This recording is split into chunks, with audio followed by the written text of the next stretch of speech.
കൃഷ്ണ ഗുരുവായൂരപ്പ ശരണം.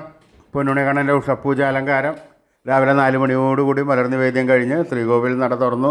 പൊന്നുണിക്കണ്ണൻ അതാ ശ്രീലകത്ത് പുഞ്ചിരിച്ച് നിൽക്കണ്. പൊന്നുണിക്കണ്ണൻ്റെ തിരുമുഖം ചന്ദനം ചാർത്തിയിട്ടുണ്ട്. നെറ്റിയിലൊരു സ്വർണ്ണഗോപിക്കുറി അണിയിച്ചിട്ടുണ്ട്. ചെവിയിൽ ചെവിപ്പൂക്കൾ വെച്ചിട്ടുണ്ട്. മാറത്തൊരു സ്വർണ്ണത്തിലകവും ഒരു സ്വർണ്ണമാലയും ചാർത്തിയിരിക്കുന്നു. പൊന്നിൻ കിങ്ങിണി കെട്ടി പട്ടുകോണകമെടുത്ത് ഒരു വെളുത്ത പട്ടും ഓറഞ്ച് നിറത്തിലുള്ളൊരു പട്ടും കൂട്ടിക്കെട്ടി ഞൊറിഞ്ഞെടുത്തിട്ടുണ്ട്. വലത് കൈയിൽ ഓടക്കുഴലുണ്ട്, താമരയുണ്ട്.